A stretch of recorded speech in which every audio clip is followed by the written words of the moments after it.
In a quiet African village, surrounded by hills that glowed orange at sunset and fields that swayed with cassava and maize, there lived a young potter named Obinna. Everyone in the village knew him. He was the boy with hands that could shape ordinary clay into vessels that seemed almost alive. Every morning, before the cock crowed twice, Obinna would fetch water from the stream, kneel by his clay mound, and begin to work. He pressed, he shaped, he molded. With patience, he turned formless mud into jars, pots, and bowls. His neighbors admired his gifts. The women who stood at the market used his pots to store palm oil. The elders drank palm wine from his cups. Even travelers passing by would stop and buy his work. But despite the praises, Obinna often wrestled with doubts. Sometimes at night he would sit by the fire and whisper to himself, "Am I really gifted, or is my work not enough?" For though his hands were skilled, his heart was restless. He longed to create something perfect. One morning, Obinna set out to do just that. He chose the finest clay. He worked for hours, sweating under the sun, his fingers moving like dancers over the wheel. He hummed hymns his mother used to sing before she died. By midday, the vessel stood complete, tall, strong, flawless. Obinna's eyes widened. "At last," he whispered, "this is my masterpiece." He lifted it gently, pride swelling in his chest.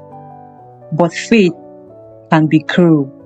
As he carried it towards the drying mat outside his workshop, his foot struck a stone. He stumbled. The jar slipped. Crack! The sound tore through the air. Obinna froze. He bent down and lifted the jar with his trembling hands. A deep crack ran down its side. His knees weakened. The pride that had filled his chest collapsed into despair. "No, no, no, no," he cried out, his voice breaking. "My work, all my labor, wasted." He sat on the ground, holding the broken jar close, as if it were a wounded child. His tears fell on the clay. "It's ruined. Worthless." At that moment, a gentle voice broke into his grief. "Obinna, my son, why are you weeping over clay?" He turned. Sitting under the odala tree nearby was his grandmother, Mama Ifoma. Her back was slightly bent with age, but her spirit was strong. Her hands, though wrinkled, still wove basket with ease. Her eyes held the kind of wisdom that comes with years of walking with God. Obinna held up the jar, his tears streaming. "Mama, look, the vessel I worked so hard on is broken. It has no value. What else will I do with it if not to cast it aside?" Mama Ifoma studied the jar for a moment. She shook her head. "Ah, Obinna, you are young and your eyes see only the surface. Do you know that even the broken vessel can still hold value? Do you not know that in the hands of the master nothing is wasted?" Obinna frowned. "But Mama, look, the crack is deep. It is scarred. Hold one such a jar. What use is it now?" His grandmother leaned forward, her voice steady. "You sound like many who look at their lives and see only their brokenness. Some are broken by sin, some by betrayal, some by failure. And so they say, 'I am finished, I am useless.' But have you not heard the word of God in Psalm 147 verse 3? He heals the brokenhearted and binds up their wounds. My son, God does not throw us away when life cracks us. Instead, He restores us." Obinna wiped his face, but shook his head. "I cannot see her, Mama. Once broken, always broken." Mama Ifoma's lips curved into a smile. She reached for a small calabash beside her and brought out a pouch of golden dust. Obinna's eyes widened. "Gold? Mama, what will you use that for? She began to mix the powder with 3 gum, her hands sure and slow. There is a way wise craftsmen repair vessels, Mama said. They do not hide the crack. They do not pretend the scars never happened. No, they fill the broken lines with gold. The scars become the strength. The jar becomes even more precious than before. She looked into Obinna's eyes. This is what God does. He does not erase our past, but He covers it with His mercy. Our scars become testimonies of His grace. Remember 2 Corinthians 12:9, where God says, "My grace is sufficient for you, for my power is made perfect in weakness." Do you not see, Obinna? Your weakness is not the end. It's an invitation for God's strength to shine. Obinna's heart stirred. He watched as Mama Ifeoma carefully pressed the golden mixture into the crack of the jar. Slowly, the broken lines began to shine. What was once ugly now glimmered in the sunlight. Tears filled Obinna's eyes again. "Mama, it's beautiful," he said, "even more than before.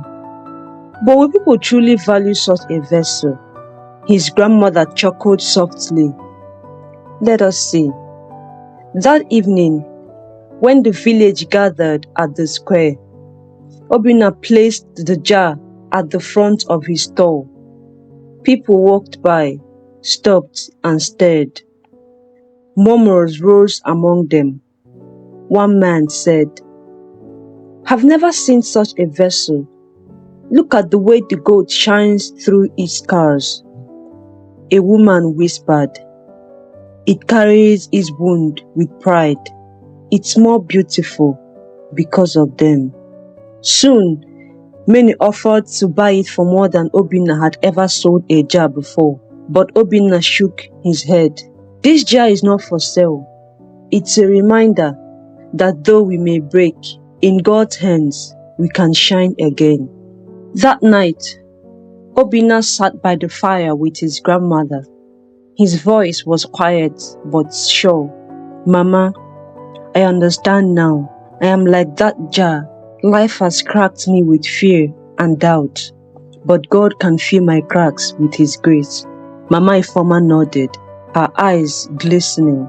"Yes, my son, never forget, the potter is not finished with you." Isaiah 64:8 says, "We are the clay, you are the potter, we are all the work of your hand. As long as you remain in His hands, no crack can destroy you." From that day, Obinna's life changed. He no longer chased perfection. Instead, he trusted the Master's hand. And whenever someone in the village felt broken, a widow grieving her husband, a young man ashamed of failure, a mother weeping over her child, Obinna would take them to see the jar. He would place it in their hands and whisper, "Do not give up. The potter has not finished with you yet." What looks like your scar may become your testimony. And so, the jar that was once destined for the rubbish heap became a testimony of God's grace, a living parable that broken lives touched by God's golden grace shine brighter than ever before. Finally, dear friends, perhaps you may feel like Obinna's jar. Life has cracked you through mistakes, heartbreaks, loss, rejection, or sin, and you wonder, am I still useful to God? Hear this truth. God does not throw you away. He is the potter, and His grace is the gold that fills your broken places. In His hands, your scars can shine as testimonies. Trust Him today. Surrender your brokenness and let His grace make you whole again.